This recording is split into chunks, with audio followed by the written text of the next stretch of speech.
From Wish TV and the All Indiana Podcast Network, this is the News 8 Daily 8 Podcast, a Wish TV News 8 update. Hi, this is Hannah Mordeau, and this is your News 8 Daily for Friday, December 20th. It is a snowy and rainy start to your Friday morning. This could mean some slick conditions out there. Sort of depends on where you are at. We're towing the line with the temperatures, but it's going to get colder, and the wind gusts could get up to 20 to 25 miles per hour today. Already, at Notre Dame's campus, there is snow this morning ahead of the big college football playoff game between IU and Notre Dame. Do expect the possibility of another round of snow showers to come through today. Nothing of high impact here in central Indiana, but could slicken things up on the roads. The sentencing of the man convicted in the Delphi murders happens this morning. It started at 9. Richard Allen's legal team is working to have some of his convictions tossed out ahead of it. News 8's Colin Bailey is at the Carroll County Courthouse this morning, breaking down what we expect to happen in this morning's hearing. Yeah, within the last 15 minutes, Richard Allen showed up right here, right where you see that Ram truck right there. He showed up at 8:47 this morning. We couldn't get a good look at him, but we did see that the orange jumpsuit and him walk in with the sheriff's department. But again, this hearing is underway right now, began at 9 a.m. But before the sentencing hearing, Richard Allen's defense team is working to get 2 of his felony convictions for the murders of Abby Williams and Libby German thrown out. His attorneys say Allen cannot constitutionally be convicted twice for the same crime. The jury found Allen guilty of 2 counts of first-degree murder and 2 counts of felony murder. Earlier this morning, we spoke to the host of the Murder Sheet podcast about what might happen in today's hearing. They say don't expect to see a lot from the defense.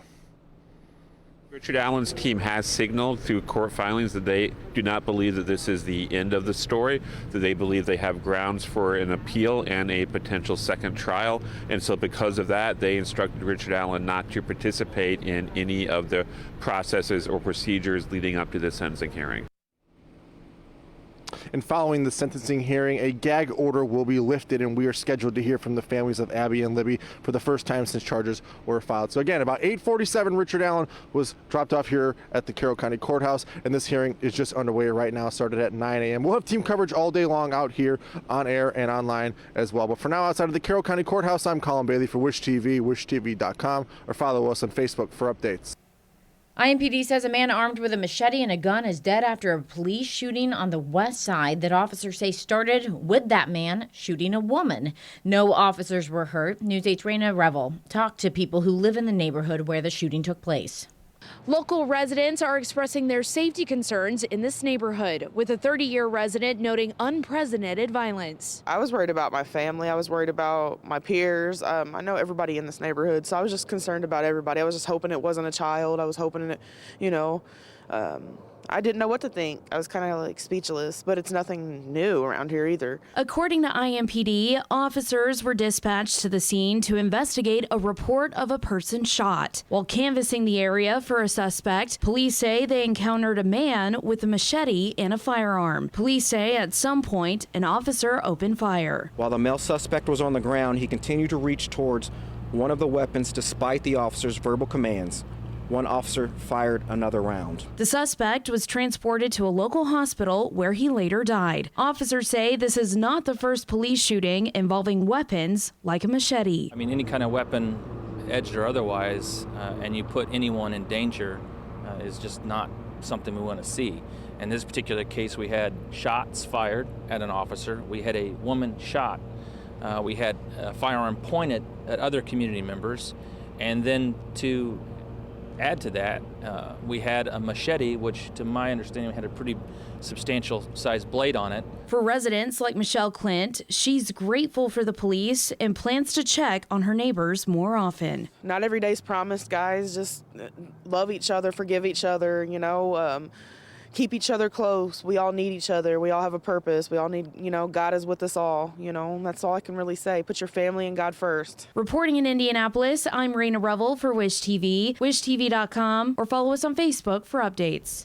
One of the biggest football games in IU history is finally here. The Hoosiers and Notre Dame Fighting Irish kick off the college football playoff tonight in South Bend. Both teams are led by senior quarterbacks. IU's Curtis Rourke says he started to build confidence all the way back in the spring during workouts, while Notre Dame's Riley Leonard is relying on previous big game experience. It was tough in the spring a couple times with just getting timing, chemistry, and all that, and then, progressing through the summer and getting to fall camp. We really hit stride. I've been in every situation. I've felt the highest of the highs and the lowest of the lows. So this, I've played in a lot of big time games too, right? Greg Rakestraw from the ISC Sports Network joined Daybreak with his expert perspective ahead of this huge in-state matchup. Let's start with IU. Sure. What are the keys for IU to potentially win? I think it's learn the lessons from the Ohio State game, from their obvious loss in a game where there were some uncharacteristic mistakes for this team, especially on special teams. Let's be honest, the punt team has not been used that much this year. When they were used against Ohio State, things did not go well for them. And so I think it's pretty bland and vanilla, but it's very applicable here. Play a mistake-free football game. Don't on the road at this stage give your opponent short fields. Don't give them turnovers. Make Notre Dame beat you. That may sound simplistic, but I think against Ohio State, they kind of handed that one away. So learn from that moment, learn from that stage from back in mid-November. What about when it comes to Notre Dame? Yep. What does Notre Dame have to do? I think for Notre Dame, it comes down to Riley Leonard. And again, Riley has been their quarterback this year, and Riley seemingly has been just as effective, if not more so, in the run game than he has been the passing game. And obviously, conditions tonight, they're getting a little more snow up in South Bend than we are here. Going to be a little bit colder there than it is here. Can they throw the football if IU takes away the running game? And so I think a lot of this comes down to what does the quarterback do for the Irish this evening. Kickoff for tonight's game is at 8 o'clock. Notre Dame is that favorite. Our sports team will be live in South Bend starting at 4 this afternoon on Wish TV. If you can't get the hot ticket and actually go to Notre Dame for the game in person, well, two Imagine movie theaters in Indiana will be showing it tonight. Imagine Noblesville on Norrell Road, just off of I-69, and Imagine Portage up north in Portage on American Way, just off of State Road 6. It costs $20 per person. The theater says both locations will also show the second-round matchup where the winner of the IU and Notre Dame game will face Georgia on New Year's Day. Former Purdue basketball great and assistant coach Frank Kendrick has died. He was born in Indianapolis and graduated from Arsenal Tech High School.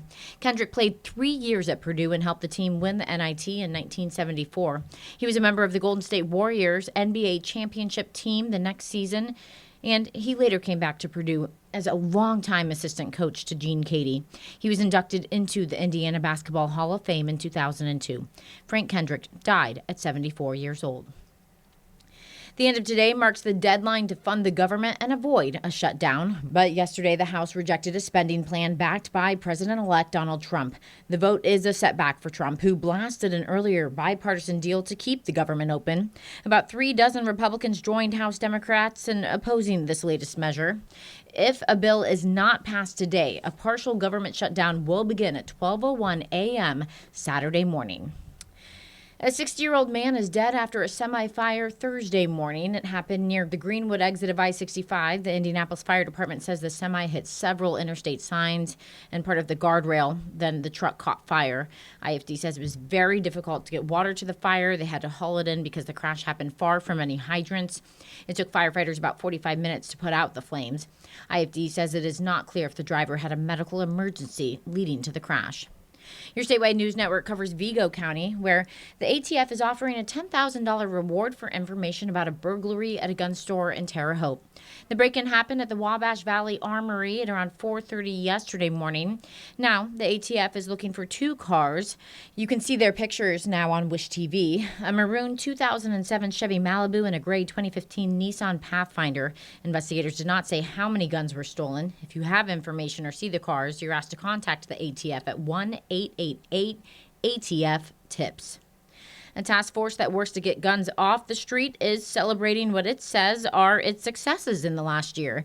News 8's Kyla Russell shows us the numbers. The Indiana Crimes Gun Task Force is reflecting on all the ways they've worked to address violent crime in the city and beyond this year. They say just in 2024, they've investigated over 150 leads. Those investigations led to over 270 illegal guns taken off the streets. 20 of those had been converted with machine gun devices. The numbers have went up as far as our federal arrests this year, for sure. The firearms have been pretty consistent from last year with what we've seized. We have seized more machine gun conversion devices this year. Police seized more than 165 pounds of illegal drugs, including nearly 20 pounds of fentanyl. They also confiscated $400,000 from illegal activity and arrested 232 people. 16 of them are charged federally. We're very proud of that, and we're committed to continuing that, and I think the criminals need to take notice that we're serious about working together and reducing violent crime here in Indianapolis. The task force is made up of over 10 federal, state, and local agencies. It uses a comprehensive strategy to curb violence. The strategy includes targeting repeat offenders, charging armed drug traffickers. Over 1,300 crime guns have been seized since the task force's inception, and they want that number to grow. Continued partnerships by even more suburbs would help the greater fight of helping reduce the crime, and I think that equates back to our cities being safer as well. The task force is hopeful we're in the same exact spot this time next year, talking about all the ways that crime has gone down in 2025. Reporting here in downtown Indianapolis, I'm Kyla Russell for Wish TV. WishTV.com, or follow us on Facebook for updates. Jane King wraps up her first week of business headlines at the New York Stock Exchange. Been an interesting transition, but a good one. So Bankrate found that 44% of American adults expect to see their financial situation become either somewhat or significantly better next year. Less inflation was the most common reason behind these rosy outlooks. Now, for instance, over a third of Americans that anticipate they'll see better financial situation next year report rising income as one of the reasons as well. Well, after months of store closures and filing for bankruptcy, Big Lots is preparing to close all of its locations. More than 400 stores have already been closed, and the remaining ones are having going out of business sales. The company said it would continue to serve customers in stores, at least the ones that are open, as well as online. And the House defeated a new shorter budget bill, so government funding will lapse without congressional action over the weekend. However, most TSA employees and air traffic controllers are considered essential and would be required to work through a partial government shutdown, so it should not disrupt holiday travel. And a possible TikTok ban is looming. It could cost creators and small businesses an estimated $1.3 billion in just 1 month. Small business owners could soon find themselves out of business since they use the platform to connect and sell directly to their customers. Well, stocks kind of bounced back yesterday. The Dow was up 15 points, pretty weak bounce, and I got to tell you, this morning does not look good. The Nasdaq's pointing down almost 400 points. Dow's down more than 300 for the open today. Live from the New York Stock Exchange, I'm Jane King. Back to you. The annual Bleed Blue Blood Drive is happening today at Lucas Oil Stadium. The Colts host it each year. It started at 7 this morning, runs through 5:30 this afternoon. Organizers say they hope the event can save up to 3,000 lives. If you donate, you'll get a football, and you can step on the field and see the Lombardi Trophy from the Colts Super Bowl win. You can also be in a drawing for game tickets. We have the registration link up on wishtv.com.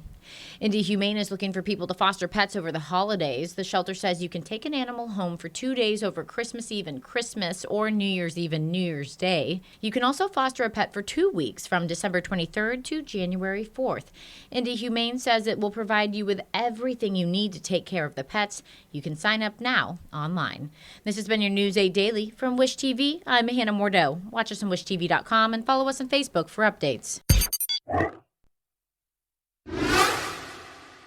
This is the News 8 Daily 8 podcast, a Wish TV News 8 update on demand. For even more, on demand and on the go, connect with Wish TV on Facebook at wishtv.com and on the free Wish TV mobile app. Thank you for listening, and be sure to like, subscribe, and follow this podcast for updates every weekday morning on the All Indiana Podcast Network and wherever you get your podcast.